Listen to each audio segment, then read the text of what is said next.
Swayam Prabha. Digital India. Educated India.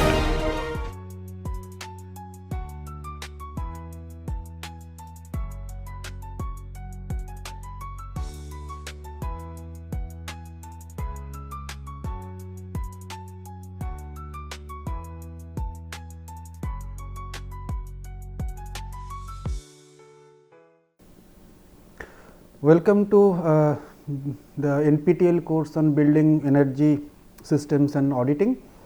So, we are in the module number 2. Today, we will it is the second lecture of the module number 2, lecture number 7. We will discuss about the lighting systems. So, the previous lecture we have discussed with the HVAC systems. So, here we will actually start with the type of lighting, and mostly we will discuss the artificial lighting, and we will see some of the illumination level calculations, and basically our idea is to find out the how much is the energy requirement.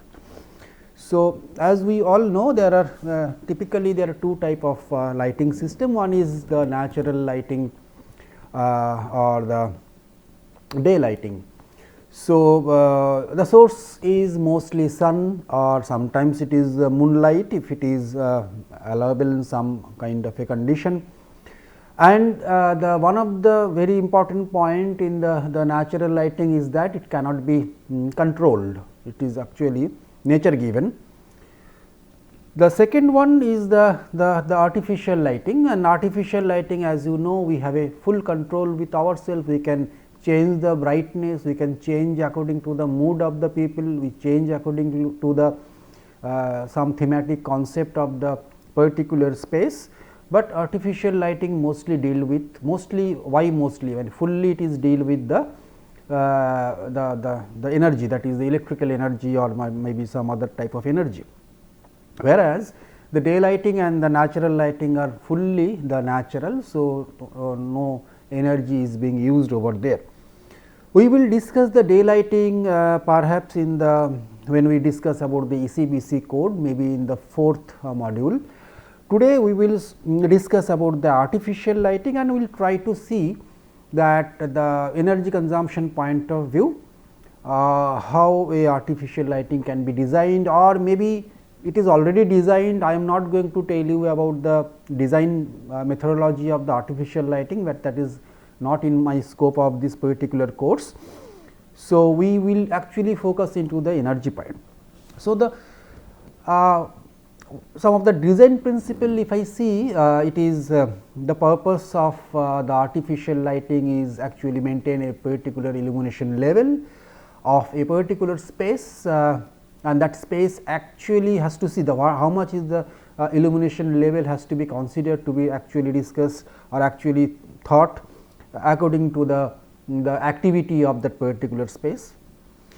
The second is that we have to see the background, we have to check the background level, you have to see the dusk level lighting also, and also to see there should not be any kind of the excessive light that create glare. We have to actually see from the architectural point of view should be the very pleasant and it is aesthetically very much soothing. And last 2 points are almost vital. It should be economical, it should not actually provide a huge amount of running cost, or the installment cost should not be that much, and it should be energy efficient. So, first of all, let us go through some of the very basic definitions of the illumination. The first is candela. The candela, if you see, it is the amount of light that emit in a particular steradian, one steradian the solid angle from a source, and it is defined the source is actually a electromagnetic spectrum of 540 into 10 to the power 12 hertz. So, that particular spectrum is emitting light in a particular steradian angle, one steradian angle. The amount of light, amount of brightness of the light is called the candela, but that intensity has to be 1 upon 683 watt. So, that is a typical the definition, but The next definition talks about the luminous flux. That means, now in a particular body, in a particular emitting body or source of light, per steradian amount of candela is actually emitting. So, it is actually mentioned as per the definition of the luminous flux that the total amount of visible light comes out from the body. It is not talking about the how much steradian or so, it is the total amount of visible light comes out from the body. Of course, if the body is spherical, it has different amount of the luminous flux. If it is a cylindrical, then it is some other type of the luminous, other type in the sense not type, other magnitude of the luminous flux will be emitted. The third important definition is the illuminance, that is how much lumen, and the luminous flux is actually the unit of that is lumen. So, how much that luminous flux, that radiation, the radiation of the light, artificial light, that much lask the lumen is incident over a particular area. So, the lumen per area, how much lumen is actually incident on that particular area is called the lux, and this lux level is specified for any kind of task, because when I do something, suppose I am reading something, so I need a typical type of intensity of the light. If the intensity of the light is low, that means amount of flux, that light flux is lumen, is fall upon in a surface is not that much adequate. So, I have to increase the brightness of that lamp or whatever. So, to increase the amount of luminous flux such a way that the lux level per meter square, the amount of striking light is more. What I have written over here, this particular candela, lux and this lumen, these three main fundamental unit of this illumination study, but sometimes it is bit confusing. So, what I have drawn over here is that from a source in a one steradian angle, the luminous intensity is the candela. But overall if you see, so first what I have written over here, the visual intensity of a light source is quantified in terms of candela, the visual intensity of any light source. The second one is the lumen, lumen is the flux, how much. So, from a body, emitting body or the source of light, how much total amount of the light is coming out in maybe in all the three directions or so, or maybe in a spherical ways or maybe cylindrical ways. The amount of light emitted from any source is measured in the lumen. So, there is a slight difference between these two, and finally it is, if it is emitted from any body, it will fall any particular surface, and in that particular surface if it is fall, then it will be measured in per square meter or per unit area, and that will give you my intensity or the luminance. A surface is surface's luminous flux, the measured in lux, and this is the brightness of a particular surface. So, I hope it is understood. So, lumen per square meter will be the lux level, and that particular quantification, lux level quantification is definitely going to be important for any kind of lighting design. So, lumen per meter square is a lux, and if you want to have some foot candela unit, so if 1 feet square, so how much lumen comes fall upon, that is foot candela, and 1 foot candela is almost approximately 10 lux. So, these are some of the values, recommended values for different sources, different light levels, illumination level for different room type.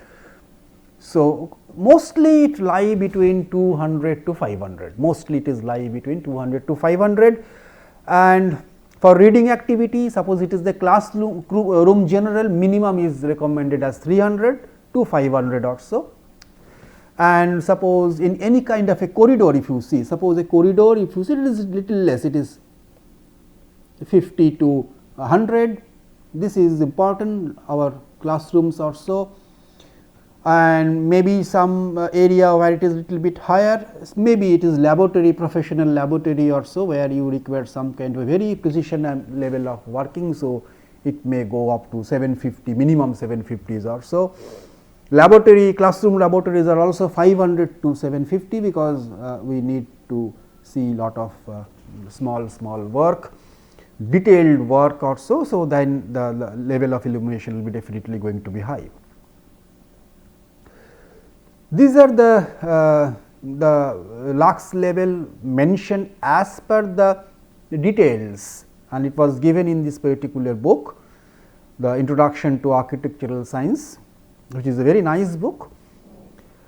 And from the casual viewing, from that point of view, rough task with a large detail, with some kind of a ordinary task which is 400 lux mentioned. So, those are, so what we understand from here is that the lux level or the illumination level depends upon two things mostly. One is the what work and what activity I am going to do in a particular space. It is a very minute critical activity, it is a very detailing activity. Suppose I am going to draw architectural drawing or something, I required more amount of the illumination, more amount of lux, whereas if I want to just read, then I may require little less. So, that those are the typical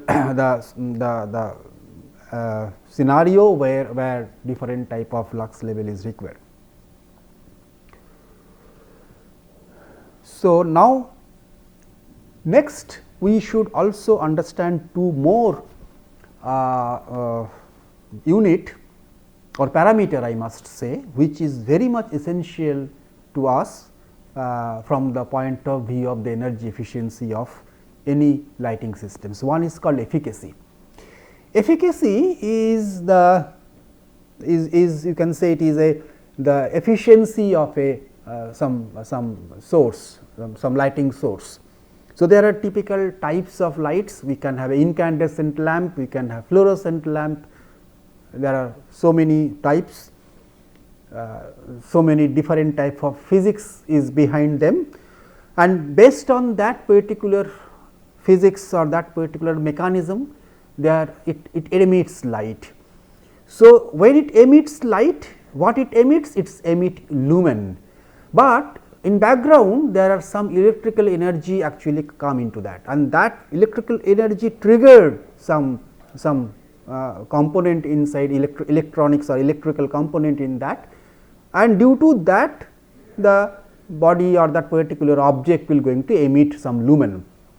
So, one side it is electrical energy which I can measure by watt, because when I go to some shop to purchase some lights or bulbs or whatever, I say that I give me a 60 watt bulb or 100 watt bulb. So, we do not say that we give me 1000 lumen bulb or 2000 lumen.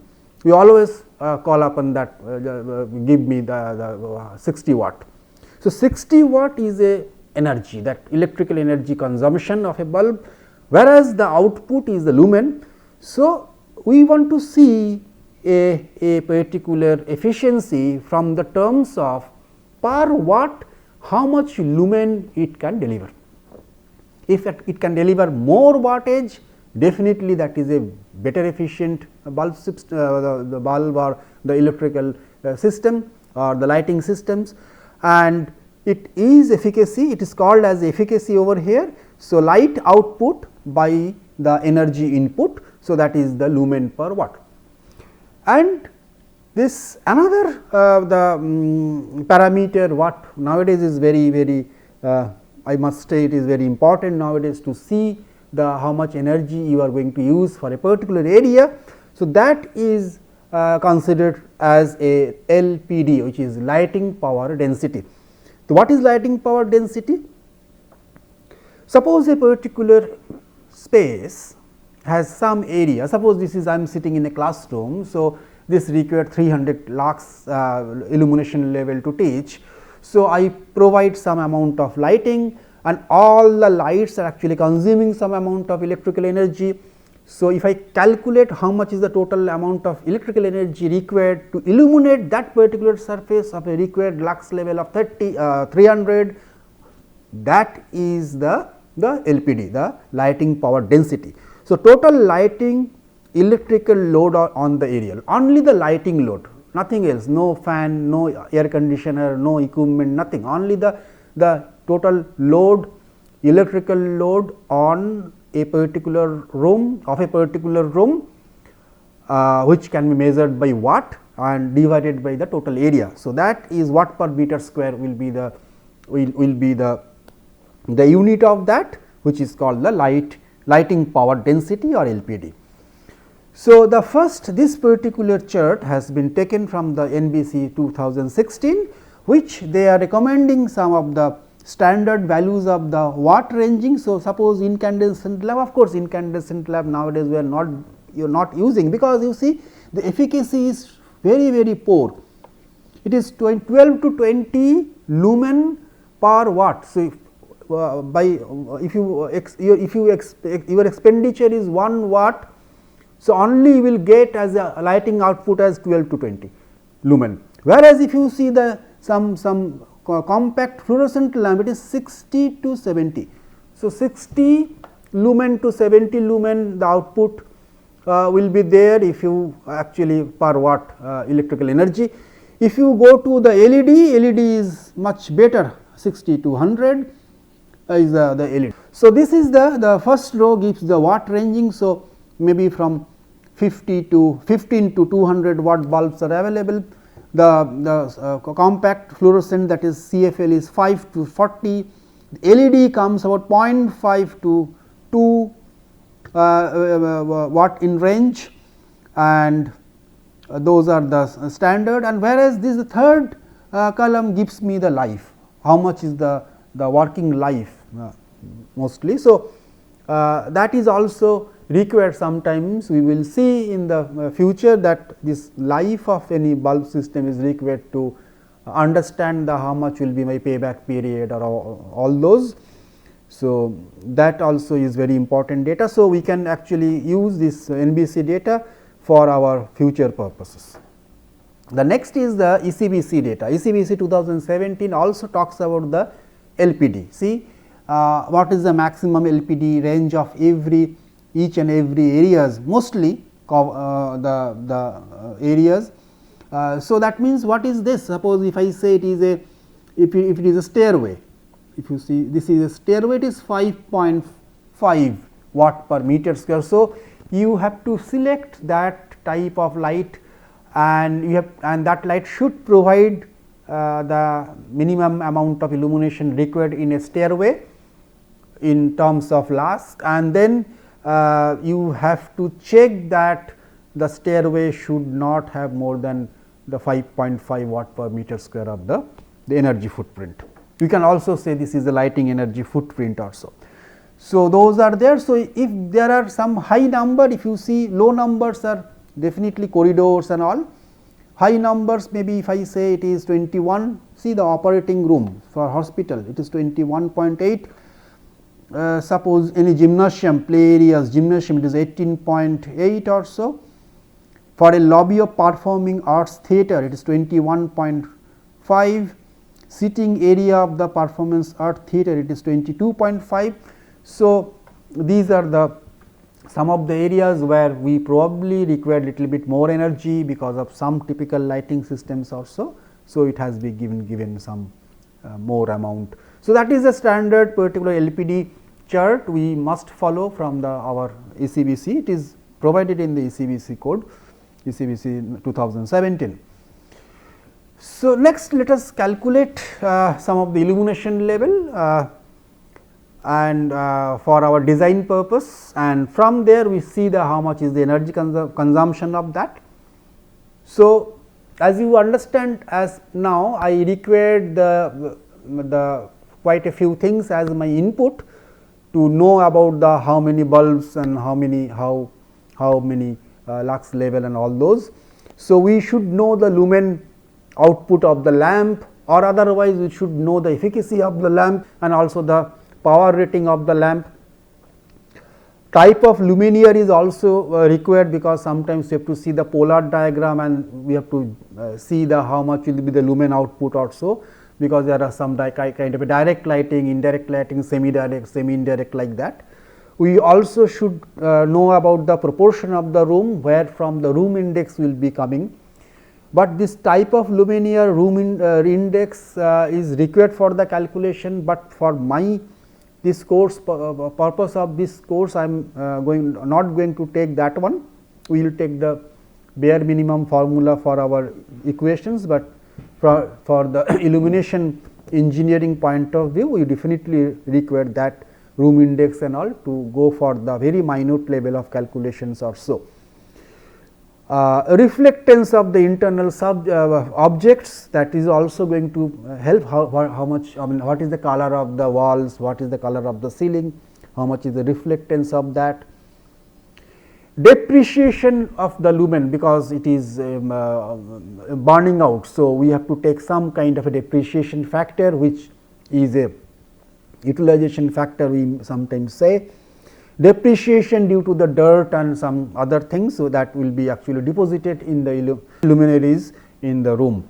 So, we have a formula, and this method is called the area method, because I am the concept of this area method is that total illumination I am assuming that is constant over a particular area. So, how much lumen is actually total lumen output of a particular room by n number of lamps. Suppose if I say this is the n is the number of lamp, which is this, and I is the lumen output of each lamp. So, n into I, this is nothing but the total amount of lumen that we are going to provide in a particular room, and divided by the area. So, that actually gives this n I by A is actually the lux level, right, but it is multiplied with two factors, utilization factor and the maintenance factor, which always going to be less than 1,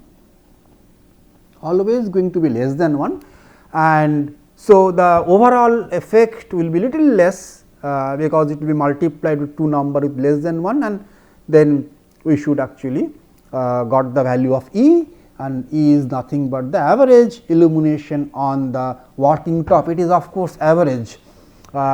If I consider some room index, if I consider some point load method, then probably I can get the exact, but my first assumption is it is I am assuming that all the lamps and all the lamps provided providing the lumen altogether is equally distributed over the working.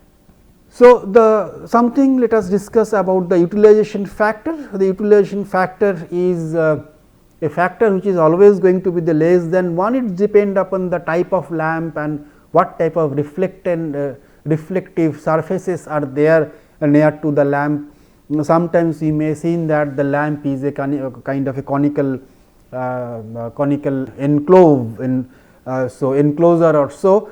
So, that will actually going to provide some reflections or so. The room shape is also going to depend upon that, room index and all, how much is the mounting height, those lot of the parameters are there to express to get the exact value of the utilization factor, but it is going to be always less than 1. So, whatever comes I have to reduce it by some percentage. So, that is one of the factor we should consider.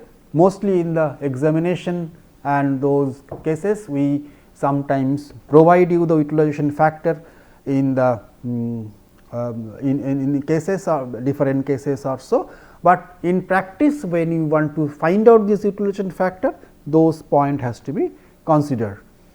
Next is the maintenance factor. Maintenance factor, as you know, when we actually design anything, we install the very first day the illumination level will be definitely the brightest, and it actually accumulate lot of dust. Sometimes we have to see that particular dust will actually cover a partial or some portion of this luminaries or this light, and then we sometimes may not clean it, it may be the very remote area. So, that will definitely decrease the illumination level. So, that maintenance factor is also should be considered, and maintenance factor definitely will be very low if suppose in kitchen or maybe in industrial the buildings also where there are more of the oily smoke and all those, definitely the most amount of dust or dirt collected in a particular surface or this light surface will be more. So, the maintenance factor will be definitely less. So, again this maintenance factor is also going to be less than 1. So, let us solve a very simple problem which has been asked in the 2015 GATE examination. So, a classroom measuring 10 meter by 5 meter and 10 meter by 8 meter and 2.7 meter is the height required to be illuminated with 500 lux and the desktop level at a desk level, okay, using 40 watt fluorescent lamp, and number of lamp I have to find out if the utilization factor is 0.5 and the maintenance factor is 0.8. And it is also mentioned that 40 watt fluorescent lamp has a rated output of 500. So, it is very simple. What I will do, let us discuss. I know the area of the room, I do not need the height, and I know the total lumen output, because total lumen output is n into n is I do not know number of lamp into 5000. Even this 40 watt is also not going to be useful for me, because that is not there in my the formula. So, what I did is that the number of lamp is nothing but the illumination. I just change this particular, if I go back. So, the n is actually from here, you see the n is actually E into the area divided by the I into UF into MF. So, this just I have rearranged the formula and I have used this formula here itself, see n equal to this. So, this E is my 500. So, let us write over here. So, 500, this lumen output is 5000 per lamp, UF and MF are mentioned as 0.8 and 0.5, and area of the room is your 10 meter by 80 meters, so 80 meters square. So, just putting all those, I found out that the number of lamp required is 20 lamp will be required. So, go to the next problem. This problem stated that office space of 15 meter by 22 meter needed to be illuminated, and the required level is 300 lux. Utilization factor, maintenance factor is given. Estimate these two things for the two cases. The first one is, suppose I want to go for the number of lamp required in case of number of lamp required in case of it is an LPD required for these cases. Case 1 is if I go for the fluorescent lamp or 60 watt having efficacy of 40 lumen per watt and cost is 125 rupees per piece. And second case is if I go for the LED lamp of 28 watts, efficacy is 90 lumen per watt and cost is little more 600 rupees per piece, and I have to find out the number of lamp required both the cases, the lighting power density both the cases, and also the energy required for 8 hours to run this operation. For suppose it is 8 hours per day or the office hours is 8 hours per day, and cost of installation. So, let us do it very quickly. Again I will take the same formula, I know everything, just I have to see the two different cases, two different output, because both are having different wattage and both are having different efficacy. So, in case number 1, I know the lumen output will be 60 into 40. Why 60 into 40? Because 60 watt lamp and 40 lumen per watt is the efficacy. So, the total lumen output was 2400. Now, I have my formula ready. This 300 is the lux level required, 330 is the area. If you go back, if you see 330 is the area and 300 is the lux level, which will be E and A, and this I will going to change. This I will going to change for different cases, we have two cases. So, I just put it over like this and I required 74 tube lights on the fluorescent lamp, and then I required this much watt because each lamp is of 60 watt. So, this much or 4440 watt, and I know the area is 330. So, 13.45 is the LPD. Total amount of wattage, that is for 674 of the fluorescent lamp, because 74 I required for having 300 lux illumination level. And I also found out if it is run for 8 hours, so it is for 1 hour. So, almost about 35.58 kilowatt hour is my energy requirement for if I running with 74 such lamp for 8 hours, and cost of installation 125 rupees into 74. So, almost 9,250 rupees. Similarly, I did it for the LED. So, LED your efficacy is much higher. So, your lumen output is 25,200, and then here what I have found out as I think it is 2500, not 10 is extra. So, I required 71 such lamp, and it has a 1988 wattage of total power requirement, and my LPD is very low now. You see the LPD is very low, which was 13 over there, now it is 6. So, because the LED is much better energy efficient lamp because its efficacy is high. So, high efficacy means that it will definitely drop down your LPD values, and similarly I found out the how much energy required, which is 15 only 15.9, almost 16 kilowatt hour per day, and cost of installation of course it was more 42,600, which was almost 9,000 something over there. We can compare. So, what is the LPD for the first case? It is 13, second case 6, much efficient system LED. Installation cost definitely for the LED will be more, almost 4 times, like 4 to some more than 4 times, 9,000 to 42,000. Daily energy requirement of course is much less, almost 50% less for the LED. So, this is the all about of lighting design. So, these are the references. So, what we discuss is that the individual lumen output, lumen level, and the level of the illumination. Also we discussed that lighting power density and the efficacy is actually give the energy footprint of a space because of lighting. Thank you very much.